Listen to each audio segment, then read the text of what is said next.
kami berharap itu. Kebayangkan kan? Boro-boro mau ngebela negara, orang mau ngumpulin saudaranya yang adalah hak aja nggak berani. Boro-boro ini sekarang kita sedang dalam hal yang sangat kritis masalah keberanian. Jadi lupa saya ini. Iya. Saking ininya. Hai sahabat Lugas TV, jangan lupa dukung channel kami Lugas TV dengan cara like, comment, share, and subscribe. Sahabat Lugas TV. Saya kopi juga dulu. Saya grogi juga. Jadi jujur aja, adanya bencana non alam ini membuat semua lidi manusia apapun itu, mau pejabat mau apa, ketakutan itu luar biasa ketika mendengar COVID-19. Mengalir dan teman-temannya dalam yayasan mengetuk pintu langit, pasti ada kisah dijauhkan sahabat. Ya, kisah-kisah apa lagi nih kan? Banyak. Dan boleh diberi edukasi kepada masyarakat. Jadi ada cerita, tapi ini mohon maaf juga, jangan ada yang tersinggung ya, gitu ya. Kami ngajar ngaji kan, setiap Kamis maghrib ya. Jadi ada masyarakat di sekitar kami yang ngajar ngaji, ikut belajar ngaji di yayasan. Kebetulan di tempat kami itu ada sekitar 30-40 orang santri. Nah, yang dari warga hadir maghrib sampai isya. Jadi ikut sholat jamaah maghrib sampai ke isya. Nah, suatu ketika nih, ketika kita sudah mulai lagi on fire pemakaman gitu ya, saya tanya, nih ini kok yang ngaji pada nggak ada? Nggak tahu ya Bi ya, nggak tahu udah nggak usah, kita nggak mengabaikan karena kita juga, mereka ngaji, kita juga ngajar seikhlasnya aja, kita nggak ini kan. Nah, cuman di suatu ketika kita sempat tanya, pas kebetulan anak yang ngaji datang lagi main ke yayasan kan, main tuh. Kenapa kemarin nggak ngaji? Kata mama ada jenazah COVID katanya. Oh, Luar biasa. itu salah satunya ya. Terus yang kedua kan, jadi mohon maaf gitu. Ada juga akhirnya teman-teman tidak berani datang ke kami alasannya adalah kami ini berbahaya. Kami orang berbahaya karena berhadapan dengan COVID tadi kan. Tapi alhamdulillah di luar itu semua kami dipertemukan dengan orang-orang hebat. Yang sekarang ada sekitar 36 orang. Inilah mereka para pejuang-pejuang yang mendampingi kami sampai dengan hari ini kan. 24 hour kan. Jadi kalau udah panggilan tuh jam 1 malam, kadang kita baru selesai jam 4 subuh. Jadi itu jam 4 subuh azan itu kita baru selesai. Jadi itu kita mengalami hal seperti itu. Jadi artinya ini kita datangkan orang-orang yang punya jiwa dan punya semangat yang sama seperti kita. Tapi ini memang kami memaklumi kan. Dan alhamdulillahnya setelah masuk ke 100 ya, orang mungkin melihat istiqomah ya. Kami tetap dalam track, kami tidak berubah. Mulai itu ngedekat lagi. Ya sekarang alhamdulillah sudah semuanya normal. Sekarang sudah semuanya normal dan kami, kalau boleh mengatakan, kami bangga bisa menjadi salah satu komponen yang ada, tidak hanya nonton. Jadi kami bangga. Pelaku. Kami jadi pelaku. Dan saya selalu menyampaikan walaupun hanya ikut sekali kan, Anda adalah pahlawan pandemi. Terus apa yang menarik? Teman dari Jakarta datang, Kang Aden, saya nginep ya, pengen ikut membantu. Teman dari Sukabumi, teman dari Bogor, teman dari Bekasi datang cuma apa? Kang Aden izin saya mau membantu. Dia di waktu Sabtu minggunya nginep di yayasan hanya ingin menunggu. Ada yang apes 2 hari nongkrong nggak ada yang meninggal.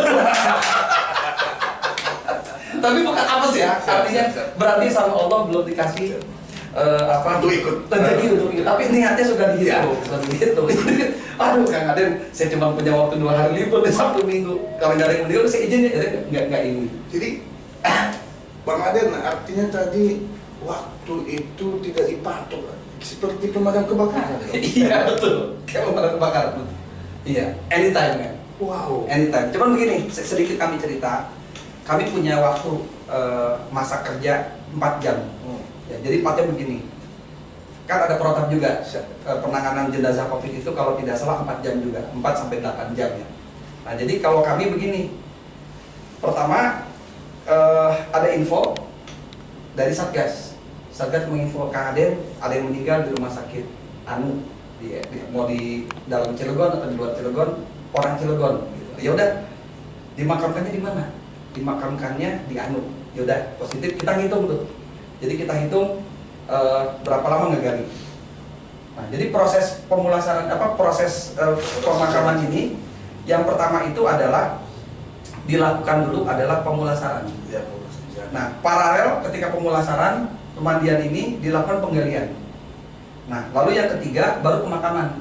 Nah, kami ambil pemakaman. Ada satu lagi transportasinya dari rumah sakit menuju pemakaman. Jadi ada 4 komponen. Ini yang ambulan kalau yang 4 ya.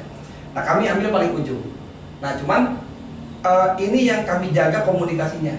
Jadi ini durasinya 4 jam. Karena ketika 4 jam itu untuk apa? Kami kan relawannya bukan relawan yang, mohon maaf, misalkan relawan yang honorer standby gitu ya. Kami memang relawan ketika ada informasi meninggal, buka absen. Jadi kayak ada yang meninggal nih, siapa yang siap terjun, buka absen. Satu Giliran. giliran. Enggak giliran. Jadi kadang-kadang yang bisa, Oh yang bisa? yang bisa absen, aja. tapi bikin Ya, absen. Absen. Absen sih. Kita punya list sekitar 11 orang, maksimal 12. Nah, kalau udah close, udah cukup. Udah, kita tinggal report. Dan kebetulan alhamdulillah di grup kami itu ada teman-teman Satgas juga di situ, kemudian ada teman-teman ambulan juga di situ. Jadi akhirnya sekarang kita alhamdulillah terkoneksi. Jadi ketika ada yang meninggal, tim ambulan sudah nyolek, Kang Aden, ini kami sudah dapat info nih, jam sekian. Udah, berarti di pemakaman adalah jam sekian. Itu sudah nyambung. Artinya ini prosedur. Karena ada juga begini Kang, mohon maaf, ada orang yang pengen cepat. Jadi di luar kehendak kami, tiba-tiba jenazah sudah diurus, makam sudah tergali, tapi kami belum diketahui, belum terkonfirmasi. Saya minta dimakamkan sekarang juga. Oh, nggak bisa. Sampai, mohon maaf, sampai ada bahasa, berapa harus saya bayar relawan? Wah, silakan Bapak cari yang lain saja. Karena kami tidak bisa dibayar, kami bilang gitu kan. Nah, terusnya akhirnya setengah jam telepon lagi, ya sok aja diobok-obok sekota Cilegon gitu kan, nggak ada, cuma kita doang. Akhirnya ya udah Pak, kami cuma hanya minta waktu 2-3 jam. Kenapa? Karena kami bukan pegawai gitu. Jadi kami ini adalah ya orang-orang yang memang meluangkan, mensedekahkan waktunya, tapi kami tidak terikat. Akhirnya ya udah Pak, kami ikut. Saya minta waktu 2 jam ya Pak untuk mengumpulkan relawan. Ternyata 1 jam sudah terkumpul, ya berarti lebih cepat. Gitu kan. Jadi ini masalah-masalah yang ada di lapangan ya. Itu seperti itu, betul kan. Artinya banyak hal pernak-pernik. Contoh, kami pernah lagi nguruk di demo sama warga. Oh, pernah kan pokoknya. Ya begitu ceritanya lah. Oke, sahabat Lugas TV luar biasa. Yayasan Mengetuk Pintu Langit. Sebenarnya tugas daripada pemakaman itu COVID-19 ada di sektor dinas kesehatan kalau nggak salah ya. Nah, namun Mang Aden dan teman-temannya membuka relawan. Terus sejauh apa Mang Aden perhatian pemerintah terkait yayasan Mengetuk Pintu Langit ini Mang Aden? Jadi sampai saat ini juga kadang suka ada yang bertanya ya, kok kenapa bukan dari pemerintah kan begitu. Kami sampaikan, kami pun sudah pernah menyampaikan bahwa jika memang pemerintah akan membentuk tim untuk pemakaman, alhamdulillah berarti kami melanjutkan kegiatan yang lain. Itu sesuai yang lain. Nah, cuma memang kebetulannya adalah pada saat kami berinteraksi lebih dinamis gitu ya, lebih interaktif. Kan awalnya ini bisa dibilang kami berjalannya sendiri kan. Jadi kami belum ada terkoneksi ya, belum terkoneksi. Cuman pas semakin berjalan, ternyata gerakan kami diperhatikan. Yang pertama BPBD, Pak Erwin Narhab, Kang Aden, coba mampir ke mana ke kantor. Nah, katanya kami lihat ini Kang Aden gerakannya luar biasa di masyarakat, jangan-jangan sendirilah. Jadi harus bagaimana, kami minta dibimbing. Akhirnya kami diangkat menjadi salah satu relawan resmi. Itu jadi legitimasi. Makanya ini kami berani nempelkan ini. Gitu. Jadi kami secara kerelawanan ya, bukan secara pemerintahan. Jadi kami secara kerelawanan karena logo ini logo kerelawanan yang kami anggap. Nah kemudian setelah itu ya tadi mulai itu alhamdulillah yang tadinya kita harus mencari APD sendiri, nah dengan terkoneksi kalau butuh kurang APD, koordinasi ke kami. Nah, mulai APD gampang dari langit tadi, dari langit. Jadi kalau udah karena ada pembina kan, Iya. ada APD, kurang APD kita tinggal minta, tinggal dikasih. Di luar juga ada yang donasi-donasi seperti itu ya. Nah kemudian yang kami rasakan ketika ada vaksinasi, kami salah satu yang diminta pertama kali. Kang Aden, relawan, maukah kami taruh sebagai garda terdepan? Siap. Jadi kami waktu itu sekitar 30 orang, kami ikut dengan tim tenaga kerja kesehatan, ikut divaksin yang pertama di kota Cilegon. Dan artinya sebenarnya dengan adanya yang kami rasakan ini, kami diaku itu sudah cukup. Gitu. Karena artinya kami tidak berharap lain. Kami melakukan untuk langit. Jadi ketika misalkan tadi ada perhatian apa segala, itu kami anggap sebagai buah-buah, Ya. buah-buah ataupun bonus lah. Ya, karena lahirnya memang niat dari Ya. relawan.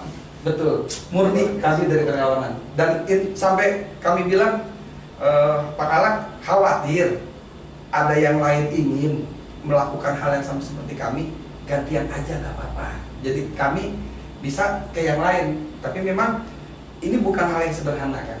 Karena ini sedikit cerita. Sebelum adanya kami, ternyata banyak kisah. Cuman ini artinya kisah sedikit sekelumit lah ya. Ternyata banyak pemakaman yang dijalankannya tidak sesuai dengan harapan. Gitu. Jadi ada kisah-kisah misalkan pada saat pemakaman mungkin peti jatuh apa segala macam, itu ada hal-hal seperti itu terjadi. Gitu. Sehingga ada traumatik tersendiri.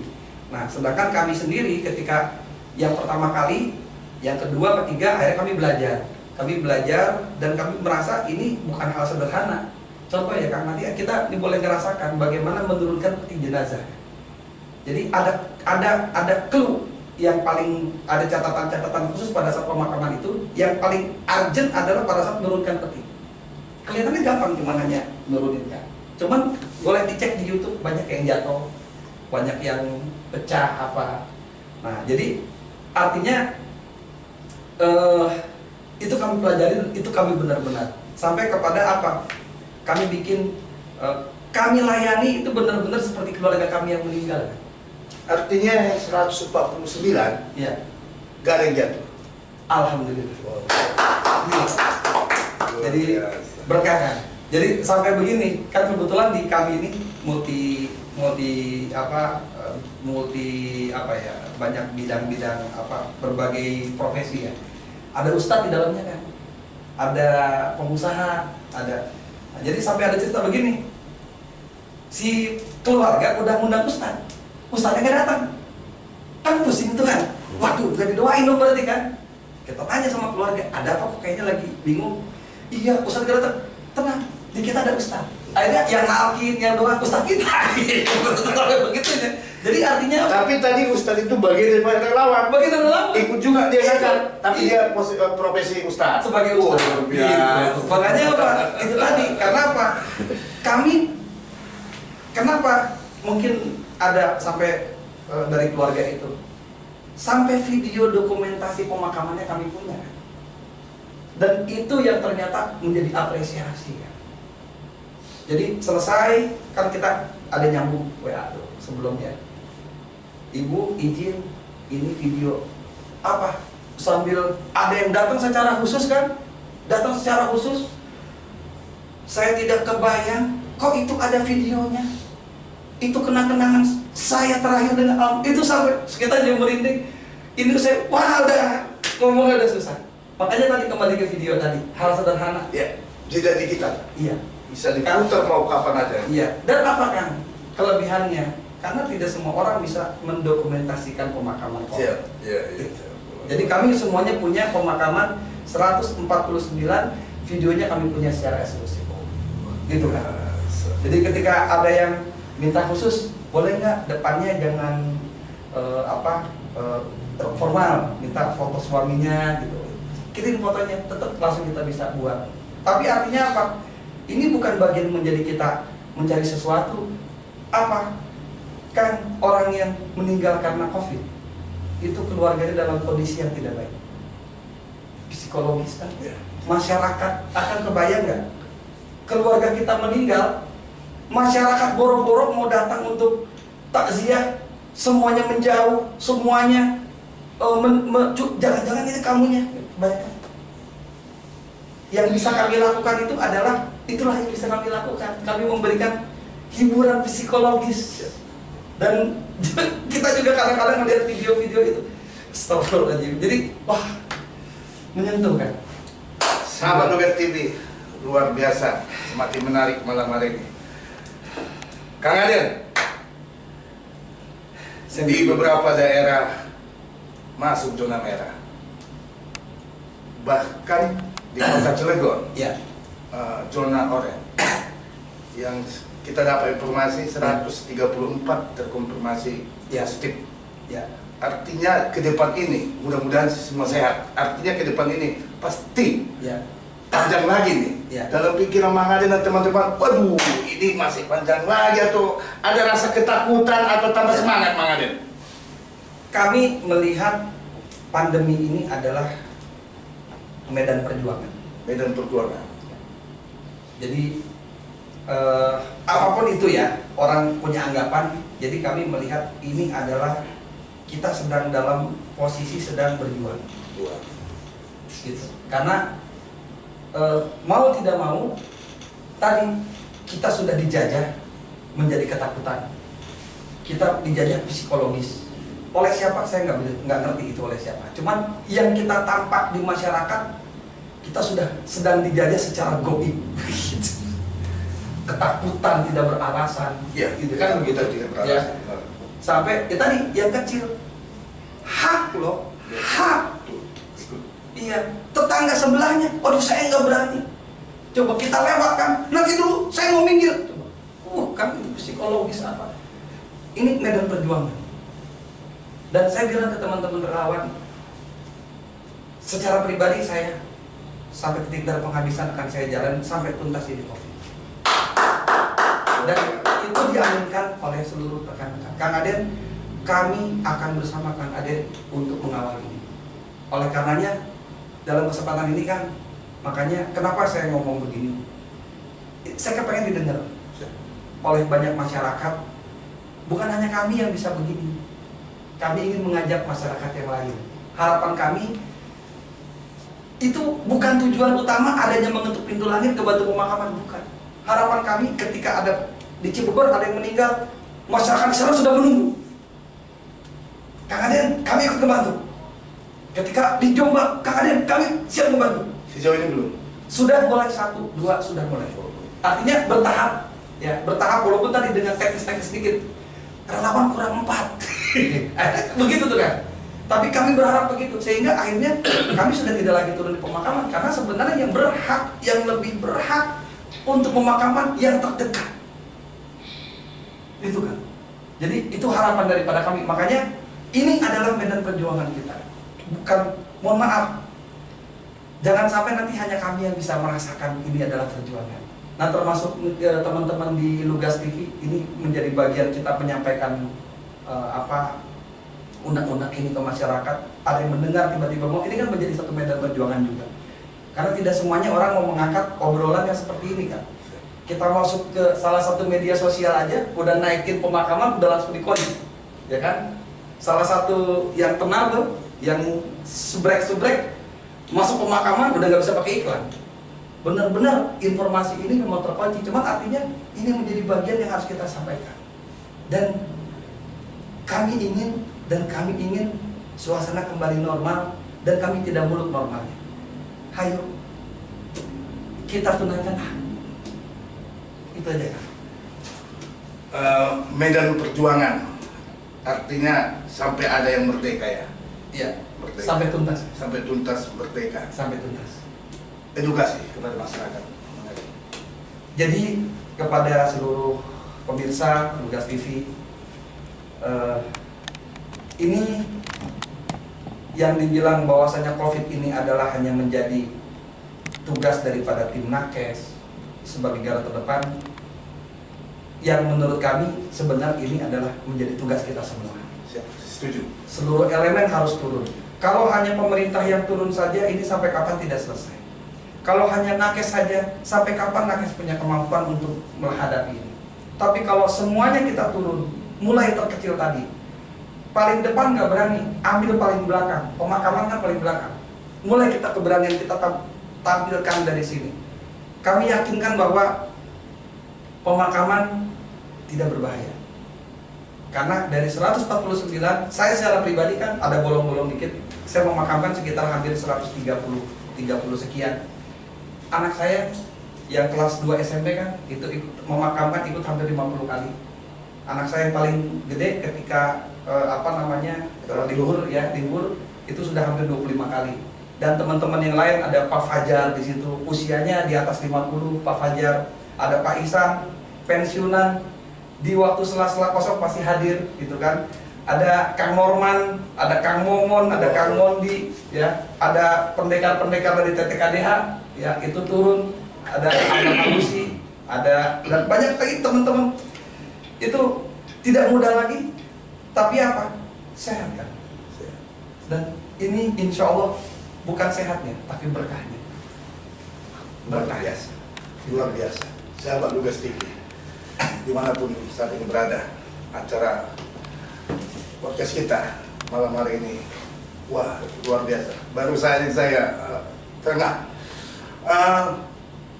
COVID-19 adalah tugas kita bersama. Betul kan? Tugas kita bersama. Kalau mau selesai COVID ini harus bersama-sama.